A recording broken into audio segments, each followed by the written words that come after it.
Everyone in the Whitaker Ranch knew one rule: stay away from Brutus.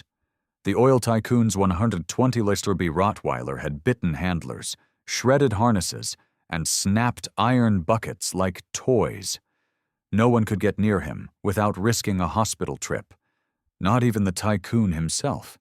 So when the gate swung open one spring morning and a tiny 7-year-old girl wandered into the yard, everybody froze. Brutus lifted his head. His growl rumbled through the floorboards. The ranch hands reached for their rifles. The cooks screamed for her to move, but the little girl didn't run. She didn't flinch. She just tilted her head and whispered something no one could hear. Brutus stopped growling. His ears twitched. And then, in a moment that made every hardened roughneck step back, the beast everyone feared slowly crawled toward her and placed his massive head gently in her lap. The oil tycoon watched from the porch, stunned. He'd seen men beg for mercy, fortunes crumble, competitors fall, but he had never seen his dog obey anyone, especially not a child. What she did next shocked the entire ranch and revealed a secret about Brutus no one, not even the oil tycoon, ever knew. Stay with me until the end, because what this little girl reveals about the Rottweiler will change everything you think you know about loyalty. Before we begin, don't forget to like this video, hit subscribe, and comment where you're watching from. Now, let's get started. The Whitaker spread stretched across 15 acres of perfectly tended grounds, hidden behind towering chain-link fences and security cameras that tracked every movement. Inside the fortress-like compound, hardwood floors gleamed under wagon wheel chandeliers, and paintings worth millions adorned walls that had witnessed more secrets than most people could imagine in a lifetime. But none of those secrets were as dangerous as the one that lived in the West Wing yard. Harlan Whitaker had built his empire on fear, respect, and an iron fist that never showed mercy. His name alone could make grown men tremble. Politicians took his calls. Judges reconsidered their verdicts. Rival drillers knew better than to cross him. Yet there was one creature in his domain that Harlan himself couldn't control. Brutus had arrived at the ranch 4 years earlier, a gift from a business partner who thought the notorious energy baron needed better protection. The massive Rottweiler weighed more than most grown men and possessed a temperament that matched his owner's reputation for violence. From day one, Brutus proved impossible to manage. The first handler lasted exactly 47 minutes before Brutus cornered him in the barn stall, snarling with such ferocity that the man climbed onto the hayloft and refused to come down until Harlan's crew brought a ladder. The second handler made it through 2 sessions before Brutus tore through a reinforced harness, like it was dental floss, and chased him clear off the property. By the time the 5th handler quit, word had spread throughout the oil patch network. Brutus wasn't just aggressive, he was unhinged. The dog attacked furniture, destroyed expensive artwork, and once bit clean through a solid pine dining chair when a cook accidentally dropped a fork during supper. His bark could shatter windows. His growl sent shivers through men who had faced down armed rivals without flinching. Even Harlan kept his distance. The energy baron had tried everything. Tranquilizers that barely slowed Brutus down.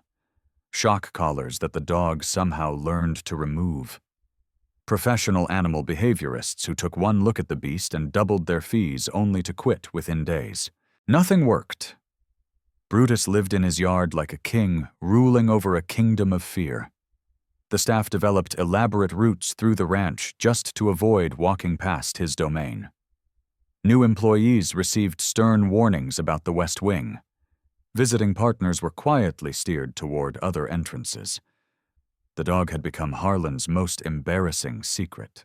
Here was a man who controlled half the state, who commanded armies of loyal roughnecks, who could eliminate competitors with a single phone call.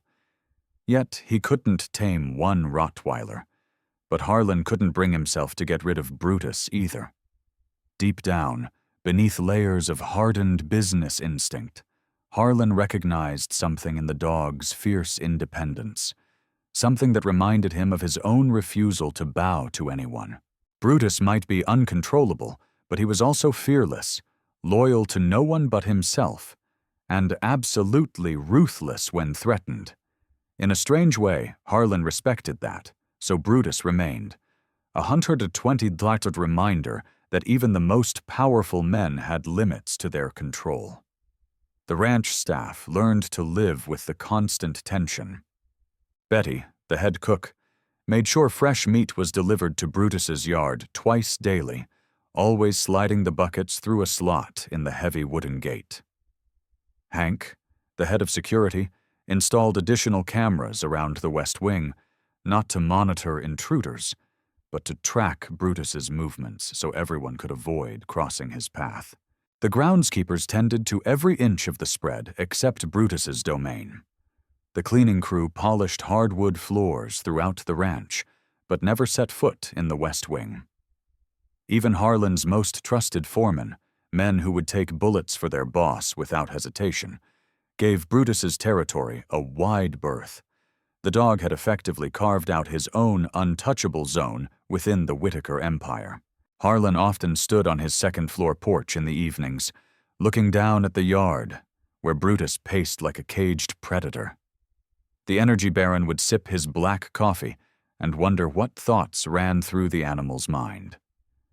Was Brutus plotting escape, dreaming of freedom, or simply waiting for the next person foolish enough to challenge his authority? The questions gnawed at Harlan more than he cared to admit. Here was a creature that answered to no one, feared nothing, and commanded respect through pure intimidation. In many ways, Brutus embodied everything Harlan had spent decades building in himself. Yet the dog's complete rejection of human connection troubled the energy baron in ways he couldn't fully understand. Harlan had always believed that loyalty could be bought, fear could be cultivated, and control could be maintained through careful application of power. Brutus shattered all those assumptions simply by existing. The dog didn't want Harlan's money. He showed no fear of Harlan's reputation, and he absolutely refused to be controlled by anyone or anything. It was both infuriating and oddly impressive. As months turned into years, Brutus's legend grew within the Whitaker organization. New hires heard whispered stories about the beast who lived in the West Wing. Veteran roughnecks shared tales of narrow escapes from the yard. Even rival drillers had heard rumors about Harlan Whitaker's untamable Rottweiler.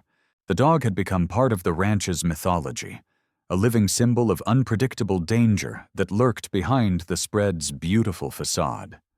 But legends, no matter how fearsome, can be shattered by the most unexpected forces. And on this particular spring morning, as golden sunlight streamed through the ranch's tall windows and cast long shadows across the hardwood floors, that force was about to arrive in the most unlikely form imaginable. The morning had started like any other at the Whitaker spread. Betty was polishing silverware in the dining room when she heard the front gate buzzer echo through the ranch's halls. Hank checked the security monitors and saw a black SUV pulling up the circular driveway. Its windows tinted so dark they reflected the spring sky like mirrors. Harlan emerged from his office, straightening his tie as he prepared to meet his guest. Thomas Hargrove, a business partner from the old oil fields, had driven in specifically to discuss a drilling arrangement that could prove very profitable for both outfits. What Harlan didn't know was that Thomas had brought his granddaughter, 7-year-old Emily Hargrove, sat quietly in the back seat of the SUV, her dark curls framing a face that held an unusual calmness for someone her age. She wore a simple white dress and carried a worn teddy bear that had traveled with her from Tulsa. Her grandfather had explained they would be visiting a very important man in a very big house. But Emily wasn't particularly impressed by important men or big houses. She was more interested in the stories her grandma used to tell about animals who could sense things that people couldn't. As the SUV pulled to a stop, Thomas stepped out and embraced Harlan warmly.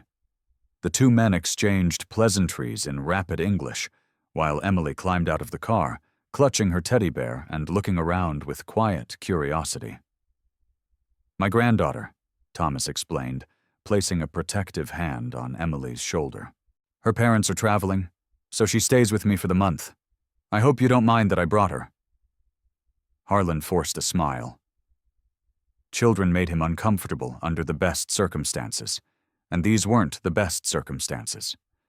He had sensitive business to discuss, and the ranch wasn't exactly child-proofed, but Thomas was too valuable a partner to offend over such a small matter. "Of course," Harlan replied. "Betty will look after her while we talk." The head cook appeared as if summoned, her face lighting up at the sight of Emily.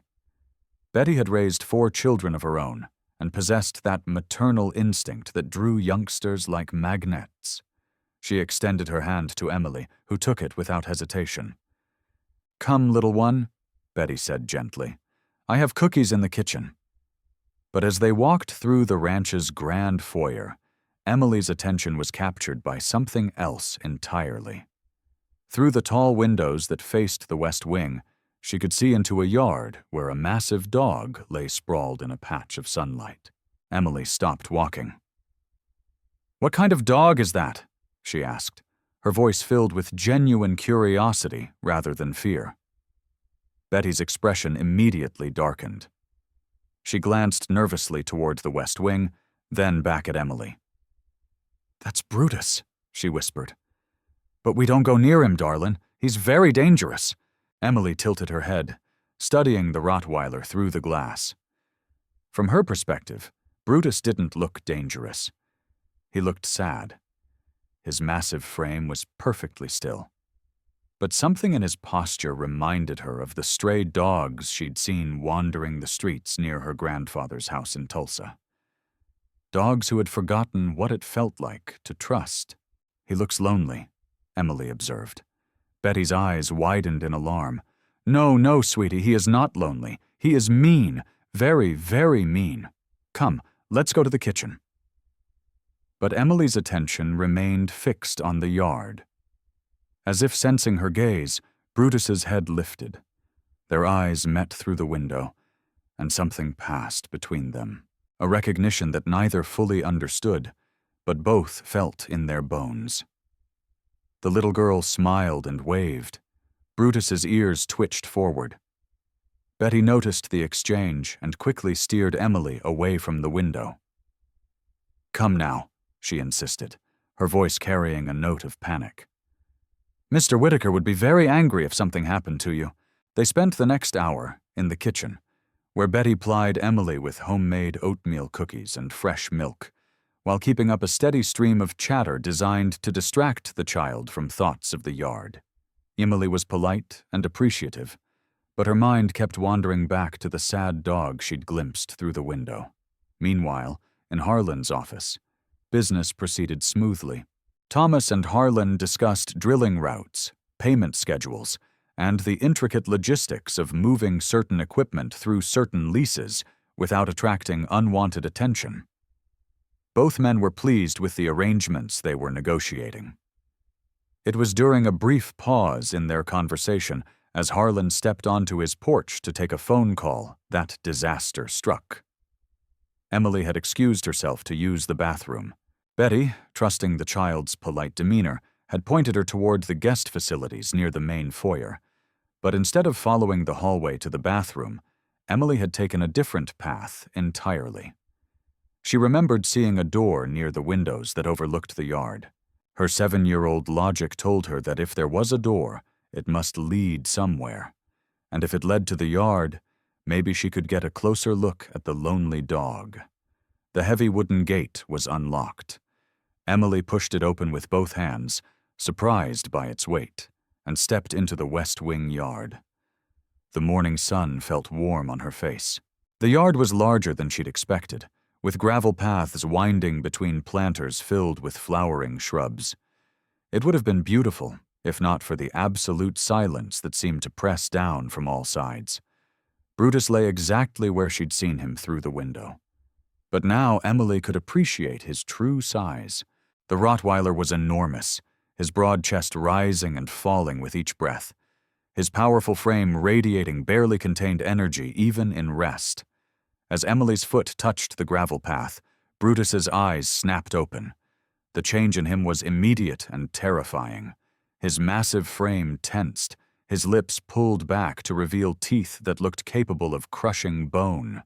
A growl rumbled from deep in his chest, so low and menacing that it seemed to vibrate through the yard gravel. Emily froze, not from fear, but from recognition. She had heard that sound before during the long nights when her grandma was dying.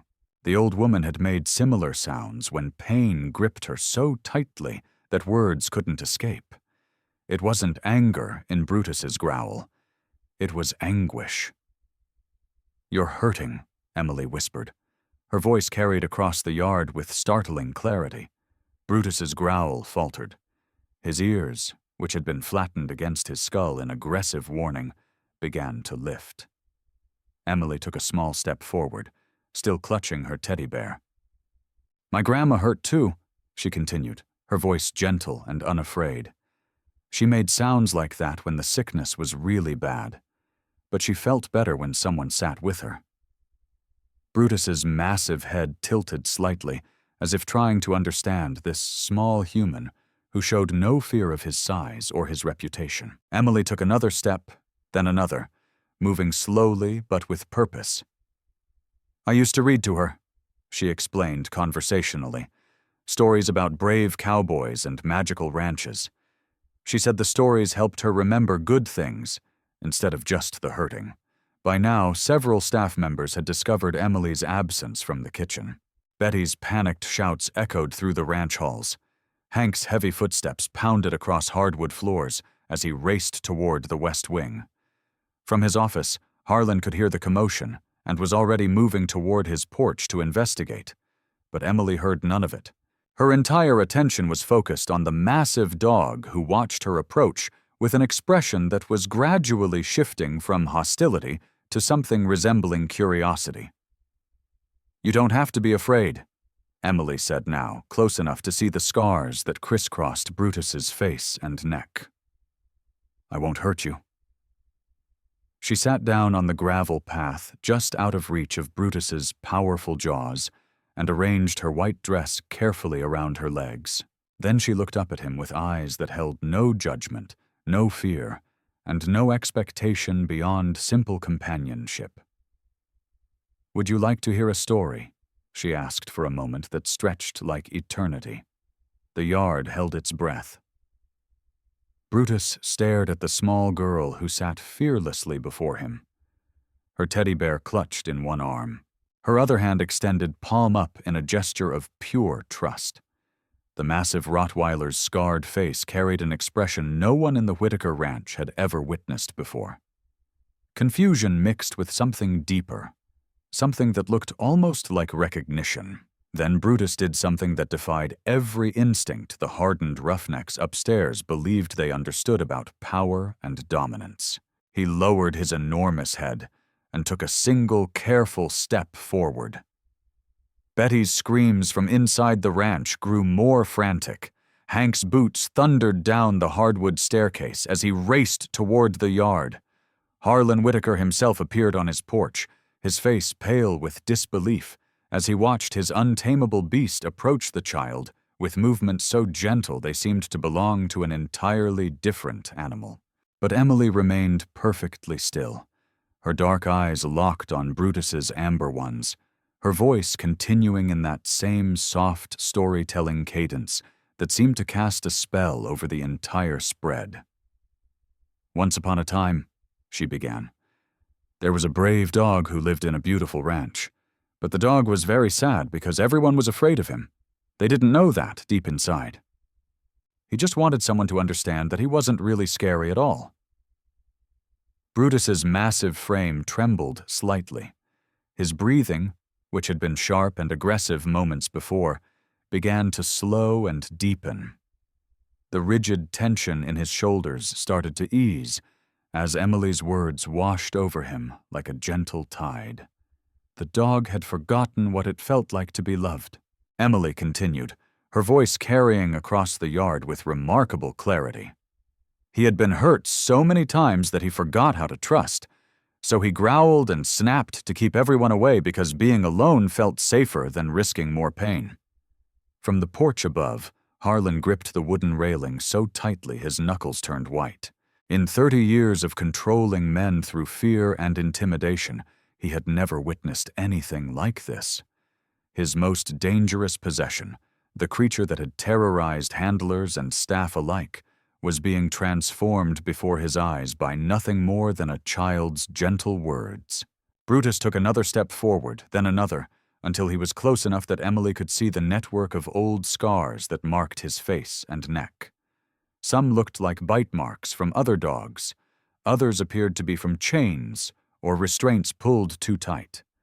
His left ear bore the telltale notch of a fighting pit, and his muzzle carried the faded marks of a cage worn too long. Emily's expression didn't change as she took in these signs of Brutus's brutal past. If anything, her eyes grew softer with understanding. "You were hurt before you came here," she whispered. "And it wasn't a question. Someone was very mean to you, weren't they?" Brutus's ears flattened, but not in aggression this time. In shame, his massive head drooped as if the weight of his memories had become too heavy to bear. "But that wasn't your fault," Emily said firmly, her 7-year-old voice carrying an authority that would have impressed judges and senators. "Being hurt doesn't make you bad. It just makes you scared." The little girl slowly extended her hand, palm still up, fingers relaxed and unthreatening. "My grandma told me that scared animals need extra patience. She said, 'You have to show them it's safe to trust again, one little bit at a time.'" Brutus stared at her outstretched hand for what felt like hours, but was probably only seconds. His nostrils flared as he caught her scent. Sweet and clean and completely free of the fear sweat that had marked every other human who had entered his domain. Then, moving with a delicacy that seemed impossible for such a massive creature, Brutus stretched his neck forward and gently pressed his nose against Emily's palm. The touch lasted only a moment, but its impact rippled through the ranch like an earthquake. From the kitchen, Betty's sobbing prayers grew louder. Hank, who had finally reached the yard gate, froze with his hand on the handle, afraid that any sudden movement might shatter whatever magic was unfolding before his eyes. Harlan Whitaker, a man who had built an empire on his ability to read and control situations, found himself completely powerless to understand what he was witnessing. His daughter had been roughly Emily's age when she died in the car accident that had hardened his heart forever.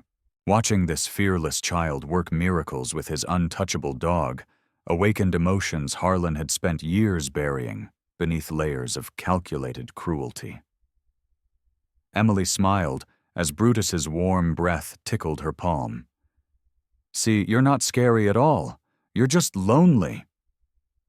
She began to tell another story, this one about a cowgirl who befriended a wild Mustang that everyone else feared.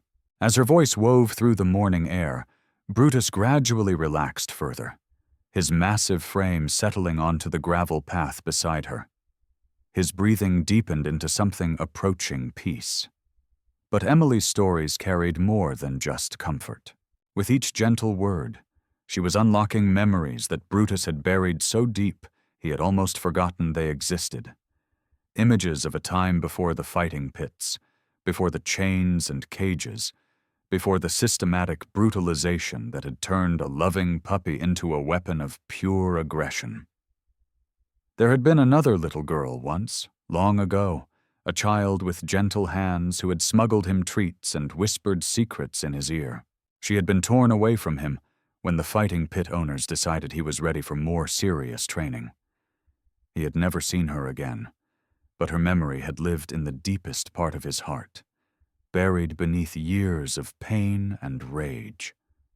Emily's voice was different from that long-lost child's, but her fearlessness was the same.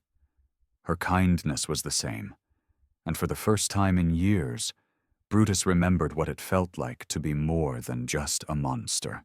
As the morning shadows grew longer, Emily continued her stories.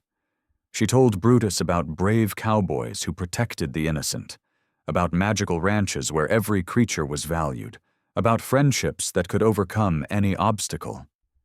With each tale, the invisible walls around Brutus's heart cracked a little further. The staff members who had gathered to witness this impossible scene began to whisper among themselves. How could a child who had never seen the dog before understand exactly what he needed to hear? How could her presence alone transform the ranch's most feared resident into something approaching gentleness? Even Thomas Hargrove had emerged from Harlan's office, drawn by the commotion, and now stood beside his host on the porch. The old man's weathered face carried a knowing expression that suggested this wasn't the first time he had witnessed his granddaughter's unusual gift with troubled souls.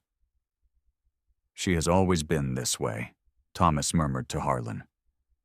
"Animals, they sense something in her, something pure that the rest of us have lost." Harlan nodded slowly, unable to take his eyes off the scene below. "What happened to her parents?" he asked quietly. Thomas's expression darkened. "Killed by rival drillers 3 months ago. Emily, she was in the car but survived. The doctors, they said it was a miracle she wasn't hurt worse, but I think maybe she was hurt in ways that don't show on the outside." The revelation hit Harlan like a physical blow. This fearless child had suffered losses that would have broken grown men. Yet here she sat, offering comfort to his untamable beast with a generosity of spirit that shamed every hardened roughneck in the ranch. As if sensing the weight of the adult conversation above, Emily looked up toward the porch. Her dark eyes met Harlan across the distance, and she offered him the same gentle smile she had given Brutus. "Your dog is very brave," she called up to him. "He just needed someone to remind him." Harlan found himself nodding, though he wasn't entirely sure what he was agreeing with. Nothing about this morning made sense according to the rules that had governed his life for decades. Power came from strength and fear, not from gentle words and patient kindness. Control was maintained through dominance, not through understanding. Yet here was proof that his fundamental assumptions about the nature of strength might be completely wrong. Emily had accomplished in 20 minutes what teams of professional handlers had failed to achieve in 4 years. She had reached past Brutus's aggression to touch something deeper, something that no amount of force or intimidation could access. As the sun began to climb over the Whitaker spread, casting golden light across the yard, Emily finally stood up and brushed the dust from her white dress. Brutus immediately rose as well, his massive frame positioning itself protectively beside her much smaller one. "I should probably go back to my grandfather now," Emily said, speaking to Brutus as if he could understand every word. "But maybe I can visit you again tomorrow." Brutus's tail, which hadn't wagged in anyone's memory, gave a small, tentative wag. The sight of that simple gesture broke something loose in Harlan Whitaker's chest. He gripped the porch railing tighter, fighting back emotions he had thought were dead and buried with his own daughter. Below in the yard, Emily reached up and gently stroked Brutus's scarred cheek. "Remember what I told you about being brave?" she whispered. "You don't have to be afraid anymore. You have friends now." As she walked toward the yard gate, Brutus followed a few steps before stopping, as if some invisible harness held him back. But his eyes remained fixed on Emily until she disappeared through the doorway, and even then he continued staring at the spot where she had been. The ranch erupted in whispered conversations and nervous laughter as the staff tried to process what they had witnessed, but Harlan remained on his porch, watching his transformed dog settle back onto the gravel path with an expression of patient waiting. For the first time in 4 years, Brutus wasn't pacing his domain like a caged predator. He was simply lying still, his amber eyes focused on the gate through which Emily had vanished, his entire being radiating a calm contentment that seemed to spread through the very air around him. That evening, after Emily had been reunited with her grandfather, and the ranch had settled into an uneasy quiet, Harlan found himself standing alone in the yard. The gravel paths gleamed silver under the moonlight, and the air carried the faint scent of mesquite from the fields beyond. But his attention was fixed entirely on Brutus, who lay in the exact spot where Emily had left him hours earlier. The massive Rottweiler hadn't moved. He remained curled on the gravel, his amber eyes reflecting the pale light as they stayed locked on the gate through which the little girl had disappeared. Every few minutes his ears would perk up at distant sounds from within the ranch, hope flickering across his scarred features before fading back into patient waiting. Harlan had never seen anything like it. For 4 years, Brutus had been a force of pure destruction, a living weapon that even Harlan couldn't control. Yet, one morning with a 7-year-old girl had transformed him into something Harlan barely recognized. The change wasn't temporary either. Hours had passed, and Brutus showed no signs of returning to his old aggressive patterns. Hank appeared at Harlan's shoulder, his weathered face creased with confusion. "Boss," he said quietly, "what do we do about this? The men are asking questions." Harlan understood the concern. His reputation was built on absolute control, on the ability to dominate any situation through superior force and cunning. Having his most dangerous possession tamed by a child raised uncomfortable questions about his authority. Word would spread beyond the ranch fences.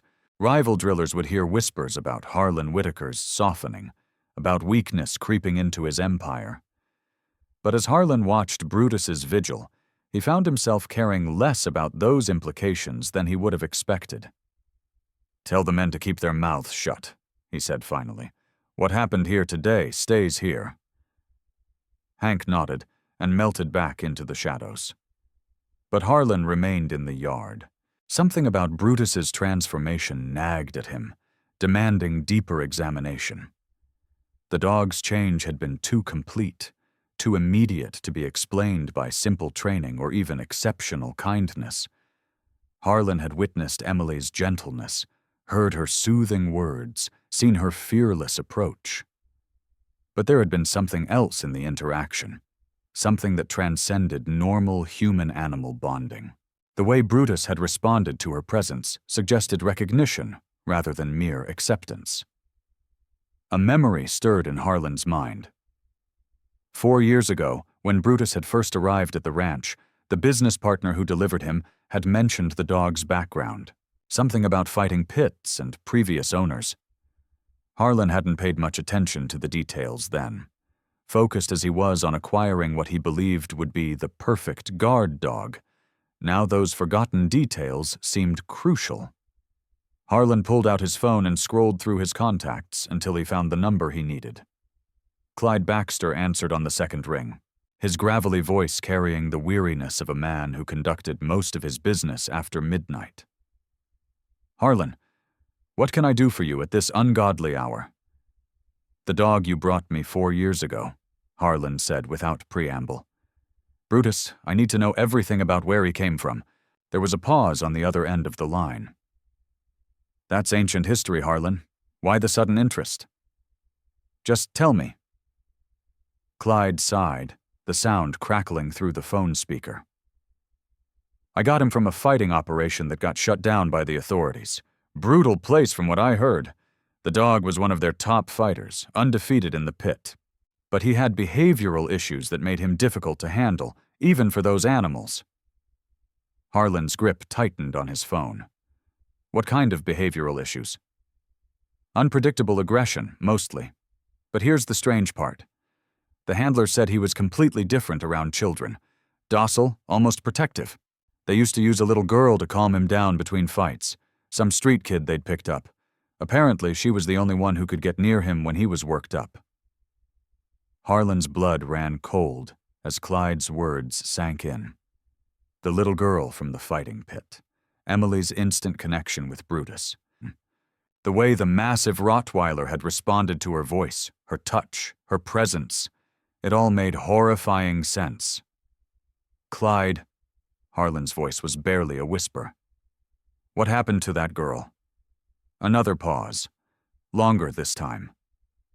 "Word was she got adopted by some family. Nice people, I heard. Got her out of that hellhole before it was too late." Harlan's mind raced. Emily's parents killed 3 months ago. Her survival against impossible odds. The way she seemed to understand Brutus's pain without explanation. The recognition in both their eyes when they first saw each other through the ranch window. "The family that adopted her," Harlan pressed. "You wouldn't happen to know their name?" "Hargrove," Clyde replied. "Why all the questions, Harlan? This is ancient history." Harlan ended the call without another word. His hands trembled as he stared down at Brutus, who remained motionless in his vigil. The dog wasn't waiting for just any little girl to return. He was waiting for the one person who had shown him kindness in the darkest chapter of his life. The child who had been ripped away from him when the fighting pit decided he was ready for more brutal training. Emily hadn't just calmed a dangerous animal that morning. She had reunited with her oldest friend, a friend who had never forgotten her gentle hands, her soothing voice, her fearless heart. Brutus's transformation wasn't magic or miracle. It was recognition. It was love. It was the unbreakable bond between two souls who had survived hell together and found each other again against impossible odds. Harlan Whitaker had built an empire on the belief that loyalty could be bought and fear could control anything.